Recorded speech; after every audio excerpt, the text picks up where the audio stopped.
Hey guys, welcome back to my channel. As many of my viewers know, I'm an atheist who actually grew up as a missionary kid in Indonesia, and recently on my channel I've spent a lot of time discussing my experience growing up in the mission field, and namely talking about the dark aspects of mission work that's not very often talked about. Something I did not prepare for when I started talking about my experience publicly is just how many other missionary kids would reach out to me saying that they experienced very similar things to me. So recently I published a community post asking my viewers who grew up as MKs to send me their stories, and I've just been shocked by how many stories I've received. It's been like literally hundreds. I did not realize I had that many viewers who were also MKs. It's become so apparent to me that this topic is one that really needs to be talked about very extensively. So I'm actually going to be making this into an entire series on my channel. So this video is going to be part one. A huge thank you to everyone who sent in their stories so far. Let's go ahead and jump in. I've decided that I'm going to keep everybody's names and their usernames anonymous because I did originally say that if you want to be anonymous to send me an email versus leaving a comment, but I'm kind of afraid that maybe that was a little vague, so I'm just going to keep everyone anonymous. I and my 4 siblings grew up as MKs.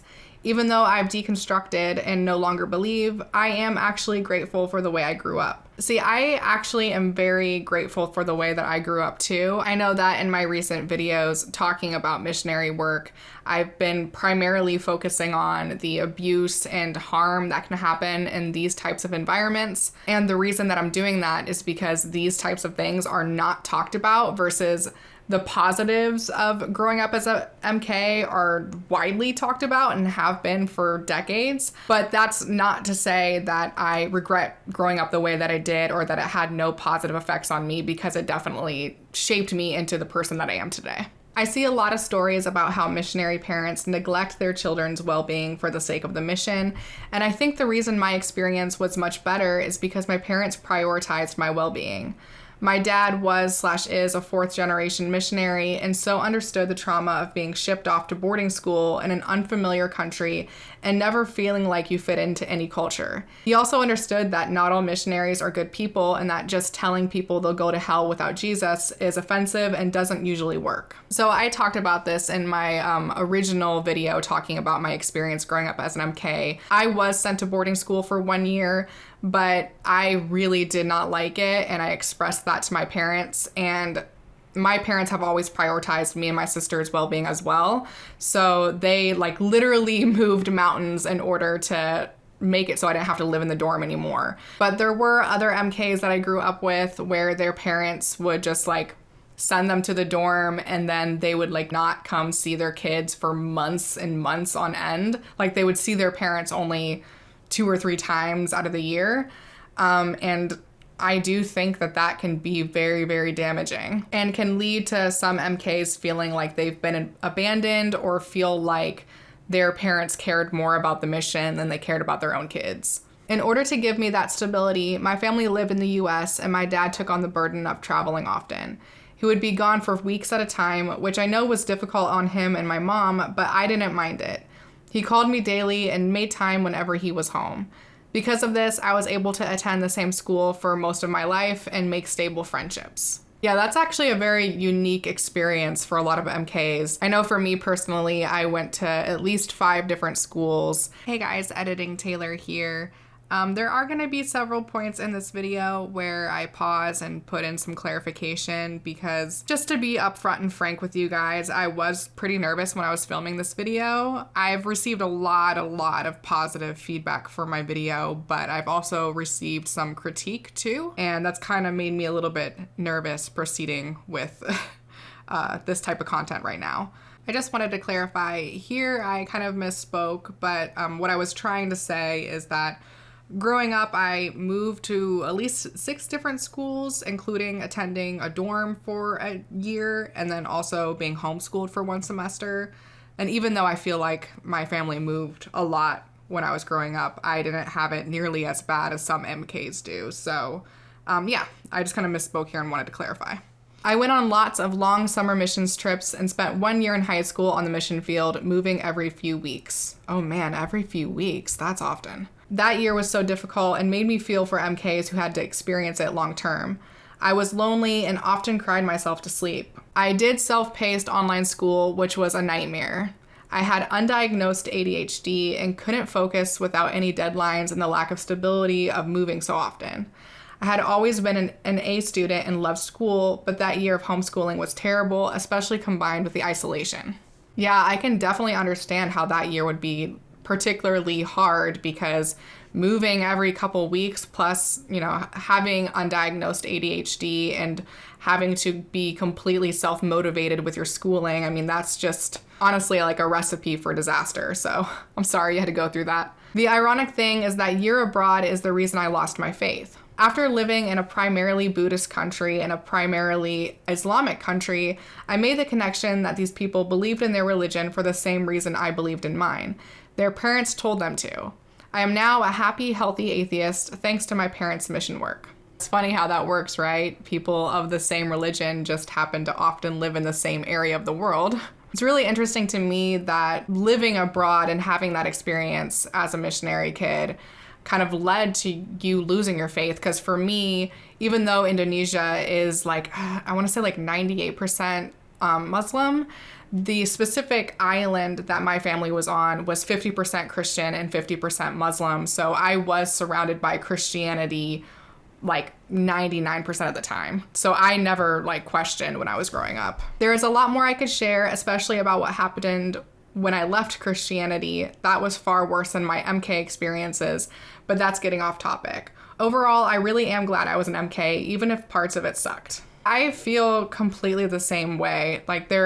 Obviously I'm talking about this on my channel right now. There are definitely parts of being an MK that suck and that need to be talked about, but I am really glad that I was an MK too. Thank you for sharing your story. So this person actually did specifically say that it's okay for me to include their name. So this story is from Paul. I spent 6 years of my childhood growing up on 2 of the OM missionary ships. So context for my viewers, OM stands for Operation Mobilization. And this mission, instead of sending missionaries to live in specific countries, they have missionaries aboard ships and they sail around the world spreading the gospel. That's how I understand it, at least. I don't know that much about OM. I would not change my childhood for anything. The amazing experiences that I had made me who I am and taught me so much. That said, it was not always easy. When I was 11 to 13, we rejoined the ship as a family after spending quite a few years on shore. Those were incredibly lonely years for me, as for almost the entirety of that time, I was the only guy my age on board. There were a number of younger kids and a few girls in my general age range, but no male peers. This was particularly problematic as on board, we had a strict social policy which governed all interactions between genders to ensure that there would be no moral failings. Being socialized in such an environment meant that I could never be friends with the girls at my age beyond them being friends of my sister. Thus, for some of the most important years of social development, I had no one to talk to. Man, yeah, that sounds incredibly difficult. Unfortunately, this is a common experience for a lot of missionary kids. In Papua, for example, which is the Indonesian island that my family was sent to, there'd be a lot of mission families that would work in very isolated remote tribes and these very small villages. And even though the MKs in these villages, there were other local kids that were their age, some of the MKs never learned Indonesian, and even if they did learn Indonesian, sometimes in the villages they would have their own local language. Editing Taylor here again to add a little bit more clarification. In Papua, there are hundreds of different languages, specific tribal languages or regional languages. So what I'm trying to say here is even if the MK spoke Indonesian, that doesn't necessarily mean that the local kids in the villages spoke Indonesian. So yeah. Papua is actually a very distinct culture from the rest of Indonesia, and it, like most countries, has a very long history of colonization. Currently, the Indonesian government has control over West Papua, but there's a lot of complication on the island because it has such a unique culture and then it has a lot of diversity within itself. And Indonesia has control, but then there's also hundreds of missionaries in West Papua, well, in PNG as well, that have their own agenda too. So it kind of makes it a very complicated situation. So it is unfortunately pretty common, and it can lead to some socialization issues for MKs. This was a difficult time for me, and I came to treasure the few times I was able to make a friend when we were in a port. As difficult as that was, nothing could prepare me for the challenge of returning to Australia. On top of the reverse culture shock was the fact I could no longer talk to anyone my age. The years I had spent on board made me the perfect Christian. I no longer thought of things of this world. I did not know what music teenagers listened to. I did not know what shows they watched. I did not even know what they talked about. I was a stranger and alien to my peers, though I could talk at length about the cultures and religions of people from far-flung nations. I could speak about apologetics and obscure theological issues, but I could not relate to anyone my age. Yeah, I 100% relate to this. When I moved back to the US for college when I was 18, I definitely experienced reverse culture shock, and it was actually a very difficult time for me. And, growing up in Indonesia, when we first moved there, I didn't really have reliable access to internet. But by the time I was 13 or 14, our internet was pretty reliable. So I was a little bit more on top of what popular music and TV shows were. But at the same time, I wasn't in that culture where people are talking about that kind of stuff all the time. And so when I came back to the US, I still did very much feel like I was behind, and I didn't really understand what people were talking about. I have this specific memory from orientation at my college. One of my peer advisors tried to kind of take me under her wing. This was at the time when the Teach Me How to Dougie song or whatever was really, really popular. And I remember her really wanting me to do the dance with her to that song. And I was had no clue what she was talking about at all. And I was like, what the fuck are you talking about? And everyone else seemed to know what she was talking about. So I felt really, really awkward. But, I kind of am an awkward person in general. So it's nothing new. But yeah, all that to say, I completely understand what you're talking about. And I still feel very behind on a lot of things. To make matters worse, I started to put words to the sinful feels I was having. I was gay. Not that I could ever admit that to myself or anyone, but the deep shame of pretending to be the perfect Christian while being the worst thing a Christian could ever be ate away at me. I can already see anyone who believes in conversion therapy typing a response, but trust me when I say that I spent years trying to fix my broken past.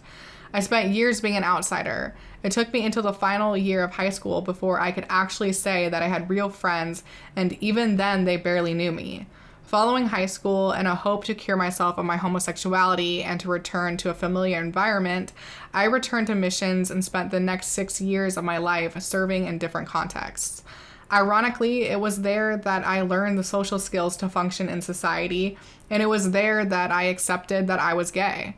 Today, I am in a good place with plenty of friends who love me for who I am and marvel at my cult stories. Despite the pain of all that I shared, I would not change a second of it, but I would hope that no one else would go through such an experience. I can definitely understand, too, I can relate to this, being bisexual myself. When I was growing up as a missionary kid, it wasn't something that, I didn't have the word to describe what I was feeling. I didn't even know that the term bisexual existed, but I knew, that I had these feelings, but it was just something that, I pushed down because you're absolutely right. In the majority of mission communities, being gay, or God forbid, being trans is one of the worst things ever. At my mission school, at my private Christian school in Indonesia, the teachers would spend a lot of time talking about how sinful it was to be gay. They focused on that so much. So I held so much shame about that I didn't even realize that's what I was for a very, very long time. But I'm very glad to hear that this is something that you now accept about yourself, and that it sounds like you're in a really good place now. So thank you so much for sharing your story. In the deconstruction world, I have often felt judgment when admitting I grew up as an MK. There is a sense that I should take a stance against the way I was raised as part of cultural imperialism, but my opinion is more nuanced. Are there clear examples where missionaries partake in cultural imperialism? Sure, most apparently in short-term missions, evangelism, and church planting. But missionaries can also do good. As someone who talks about religious deconstruction, I personally don't think that you have to take a stance against every aspect of missionary work. I definitely don't. It is a nuanced conversation because while trying to convert people, especially people in third world or impoverished countries, to your religion, I don't think that that's a good thing. That doesn't mean that there isn't any good that missionaries do. Editing Taylor here again to add some extra clarification. I think that missionaries can have a positive impact on the communities that they're in if their sole or primary focus is on the humanitarian aspects of mission work. So things like providing infrastructure or providing medical relief. It's pretty rare to find missionaries that just focus on the humanitarian aspects and don't bring in evangelism, but it can happen. Did my parents partake in aspects of cultural imperialism? Yes. However, their work as Bible translators had value. In addition to New Testament translation, they helped create an alphabet, wrote primers and dictionaries, recorded songs, and published folk tales in a remote indigenous language that is dying, due in part to the cultural imperialism of the Spanish-speaking Mixteco population and the brutal tactics once perpetuated by the government's attempt to eradicate indigenous culture. Though I wish my parents' reason for their work wasn't Jesus, I see value in how their work preserves this language. I think this is a great example of how it's a very nuanced conversation because, the trying to convert everyone to your religion part is not good. They obviously did some positive things with preserving the local language. My life as an MK was a mixed bag. I lived in a beautiful state in Mexico and was able to experience life in a UNESCO colonial city. The high deserts of a small town where you could hike out to ancient Zapotec, sorry if I'm mispronouncing that, ruins, and also a rural village in the cloud forest. Mexico still feels like home. I don't feel connected to the US. I've chosen to live in Latin America, though not as a missionary, and to raise my children here. That's the case for a lot of missionary kids. Most MKs were either born in their mission country or their family moved there when they were really young.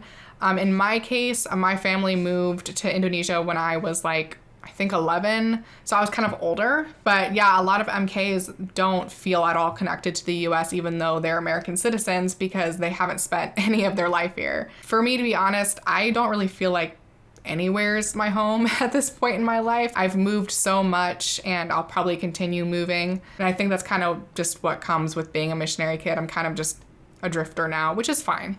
Some painful parts of being an MK were feeling on display on furlough. Yeah, I can relate to that, going to different churches to try to support Raise. Also, as a teenager, my parents held fearful beliefs about Mexican culture, believing I would be kidnapped or essayed if allowed freedom. I wasn't allowed to go places alone or wear anything flattering to my body type for fear it would attract attention. Though I was once essayed by Mexican boys, I was also essayed by an MK boy who had been one of my very good friends. I also know there was a high percentage of missionaries in our community who were removed from Wycliffe and sent back to the US due to essay of minors. I was aware of at least 5 such individuals, which is a really high percentage considering we were a community of only a few hundred people. First of all, I'm really sorry to hear that you were essayed. That's truly awful. It's not really that surprising to me to hear that there were so many instances of essay in your community, even though it was very small. Unfortunately, that type of thing is very common in mission communities. And I think that that's very common for communities that are very high controlling and that isolate people so much. I think that's kind of just the result of that. Editing Taylor here. I promise this is the last time you'll hear from me. I don't feel like I explained completely or fully why SA tends to happen in missionary communities. It's not just that it happens because these communities are isolated and high controlling. It's also that those who commit SA don't often face very many consequences for their actions. I know for me, the various cases of SA that occurred in my mission community, all that happened to the predators in these situations was that they were sent back to the US, and some of them ended up being sent back as missionaries to different countries. So yeah, I think these people tend to not face very many consequences for their actions. And also these communities, sexual repression is very common. And I think when you repress your sexuality to the point where doing anything, having any type of thoughts, committing any sort of actions outside of the bounds of marriage and only being able to do specific things within the bounds of marriage, people's sexual urges end up coming out sideways and they end up hurting those around them. But yeah, it's really, really sad. And I think that specifically is something that we need to be talking a lot more about because it's way too common. I want to end on the good. Growing up as an MK taught me to respect different perspectives. I practiced this as an evangelical kid in a dominant Catholic culture, and I still practice this as an agnostic/atheist who loves people with beliefs I find harmful. My Republican parents are repulsed by Trump and his base, even if they voted for him out of duty to the GOP. They have nuanced views on immigration due to knowing people who have traveled illegally to the US. I realize most evangelicals don't mean to be hateful, but bought into a worldview that is scary and sad. Thank you for sharing your story. I was a missionary from 19 to 24 years old, and although I wasn't a missionary kid, I did get to engage with a lot of MKs and people who had grown up as missionary kids.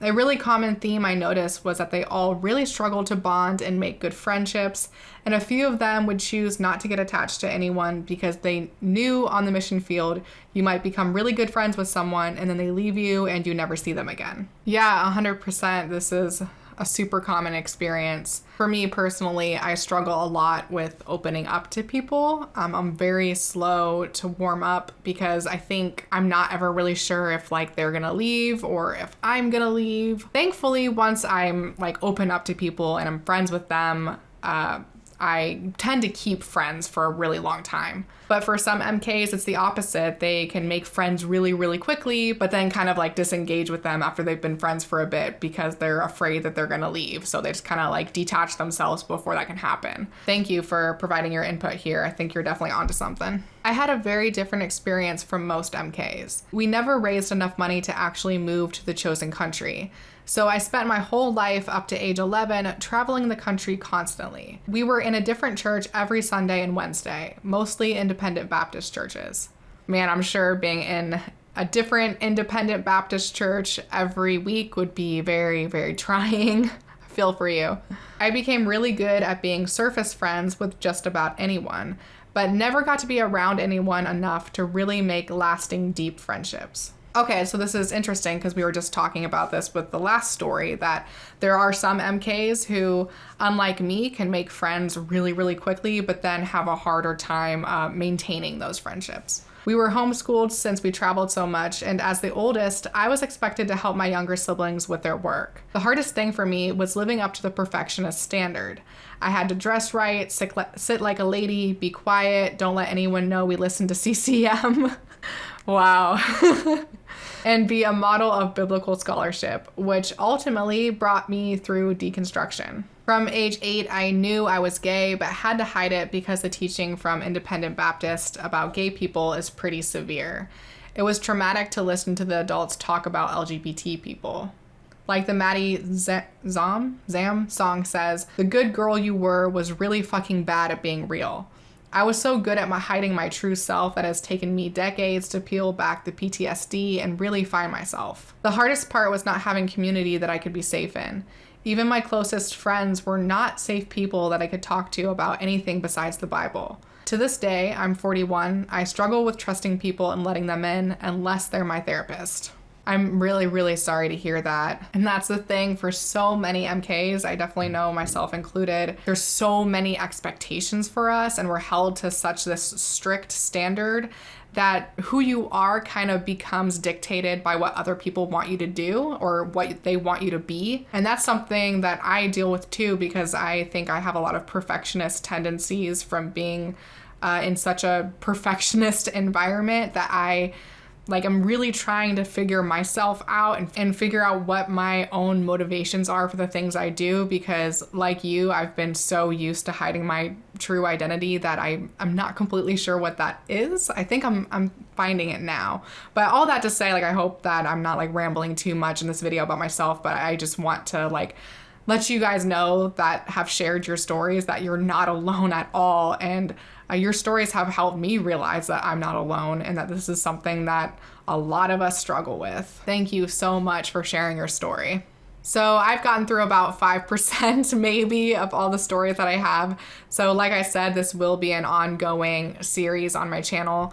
But thank you to everyone that sent in stories so far. I really, really appreciate you guys so much for being willing to share this and be vulnerable, because I think that sharing your experiences are really going to help so many other people, maybe not even just missionary kids, but other people who grew up in very religious environments, to know that they're not alone in struggling with a lot of these things. I'm not completely sure if my next video is going to be more MK horror stories. I might want to kind of break up this series a little bit so I don't tire anybody out. And I'll probably be interviewing a few more people I went to high school with, because after Basra and Victoria came onto my channel to talk about their story, I've been contacted by people that went to my high school saying that they have stories that they want to share too. So it's been really, really super incredible to just see so many people wanting to talk about this, because I really think it's a topic that needs to be discussed. So stay tuned for more MK horror stories. Thank you so much for watching, and a huge thank you to my patrons who help make these videos possible.